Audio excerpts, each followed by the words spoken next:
కిషన్ రెడ్డి గారు, గత అసెంబ్లీ ఎన్నికల్లో చూసాం బీజేపీ గెలుపుపై భారీ అంచనాలు ఉండేవి, కానీ ప్రజల దృష్టిలో కొంచెం అంచనాలు తప్పినాయి. మరి ఇప్పుడు లోక్సభ ఎన్నికల్లో పరిస్థితి ఏంటి? ముఖ్యంగా కేంద్రంలో బీజేపీ ప్రభుత్వ ఏర్పాటులో తెలంగాణ షేర్ ఏ విధంగా ఉండబోతోంది?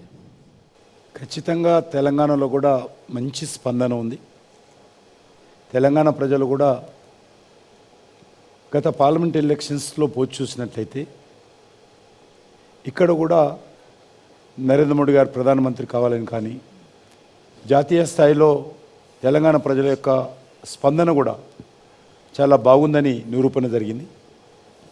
గత పార్లమెంట్ ఎన్నికల్లో కూడా ఆల్మోస్ట్ ఆ రోజు మేము 4 సీట్లు గెలవడం జరిగింది.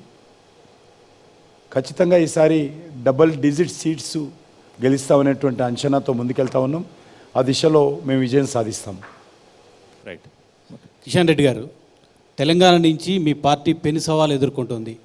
బీజేపీ మళ్ళీ అధికారంలోకి వస్తే రిజర్వేషన్లు రద్దు అవుతాయి, రాజ్యాంగాన్ని మారుస్తారు అంటూ రేవంత్ రెడ్డి చేసిన కమెంట్ ఇప్పుడు దేశవ్యాప్తంగా మీ బీజేపీ నేతలు వివరణ ఇచ్చుకోవాల్సి వచ్చింది.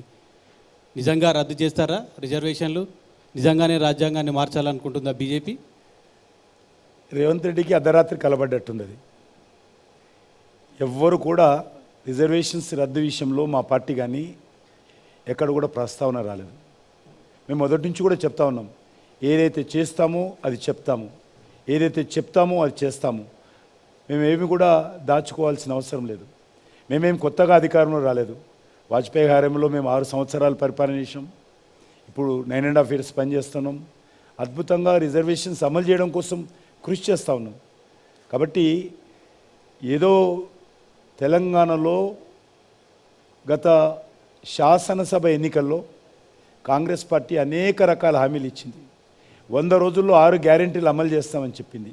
అవి చేయలేదు. కాబట్టి దాని నుంచి ప్రజల దృష్టి మళ్లించడం కోసం ముఖ్యమంత్రి ఈ రకంగా పచ్చి అబద్ధాలు, పచ్చి మరి వాస్తవ విరుద్ధమైనటువంటి మాటలు మాట్లాడుతూ ప్రజల దృష్టిని మరల్చేటువంటి ప్రయత్నం, భారతీయ జనతా పార్టీ పైన బురద జల్లేటువంటి ప్రయత్నం ఒక ముఖ్యమంత్రి స్థాయిలోని వ్యక్తి.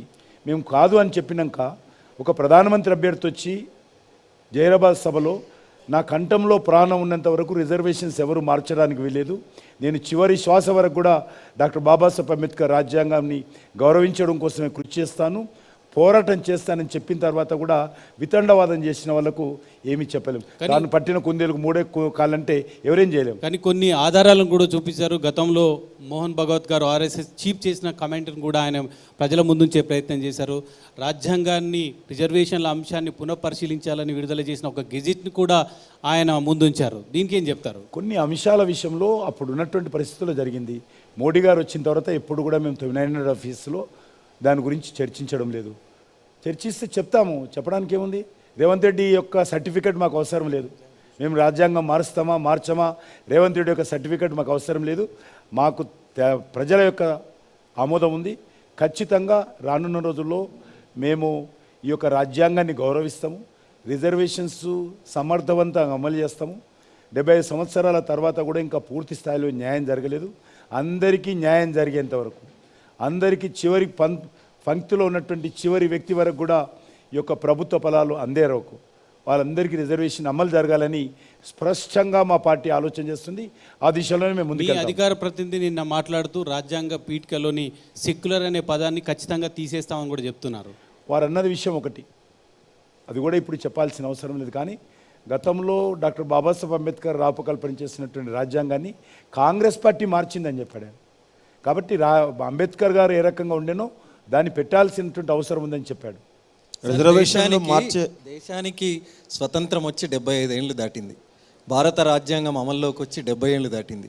నిజంగా రాజ్యాంగం మార్చాల్సిన అవసరం లేదంటారా? ఇప్పుడు అవసరం లేదు.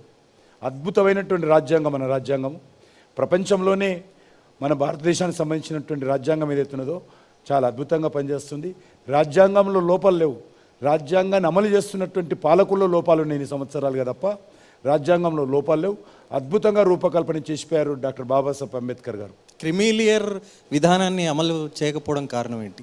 ఎందుకంటే వాడు రిజర్వేషన్లు పొందుతున్న వాళ్ళు ఉన్నతమైన స్థితిలో ఉన్నారు, వాళ్ళు కూడా రిజర్వేషన్లు పొందుతున్నారు కదా.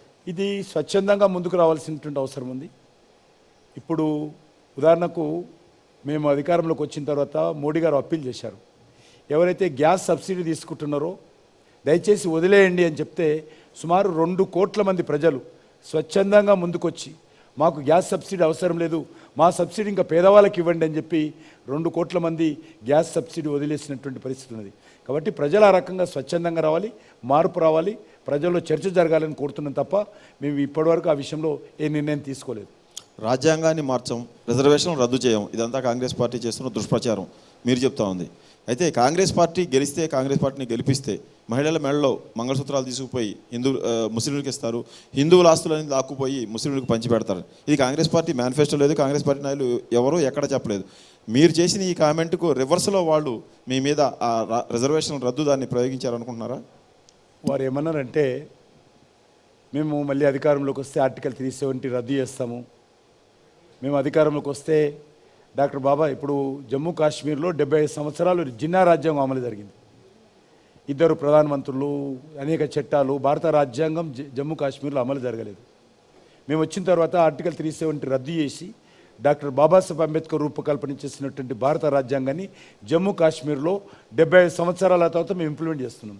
కానీ ఈరోజు పూర్తి విరుద్ధంగా కాంగ్రెస్ పార్టీ నాయకత్వము ఈరోజు ఓట్ల కోసం మైనార్టీలను బుజ్జగించే విధానంతో చేస్తున్నటువంటి ప్రకటనలో భాగంగానే అది ఏమన్నారు వారు, ప్రధానమంత్రి గారు ఏమన్నారు, మన్మోహన్ సింగ్ గారు, ఈ దేశంలో ప్రభుత్వ ఫలాలు ఎవరికైనా అందాలంటే అందరికంటే ముందు అందాల్సినటువంటి బాధ్యత ఈరోజు ముస్లింలకు ఉంది అని చెప్పడం జరిగింది.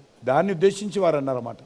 కాంగ్రెస్ పార్టీని ఇరకాటంలో పెట్టబోయి, ఇరుకుని పెట్టబోయి బీజేపీ ఇరుక్కుపోయినట్టు అనిపిస్తలేదా? మేమేం అందులో, ఎందుకంటే ప్రజలు ఎవరు చర్చించుకోవడం లేదు, మీడియాలో చర్చ జరుగుతుంది తప్ప వాట్ ఈస్ ది కాన్స్టిట్యూషన్ ఏంటి, దేశంలో కాన్స్టిట్యూషన్ ఉన్నటువంటి గొప్పతనం ఏంటి, దానికి ఉన్నటువంటి శక్తి ఏంటి అందరికీ, even schedule caste, schedule tribe, BC అందరికీ తెలుసు.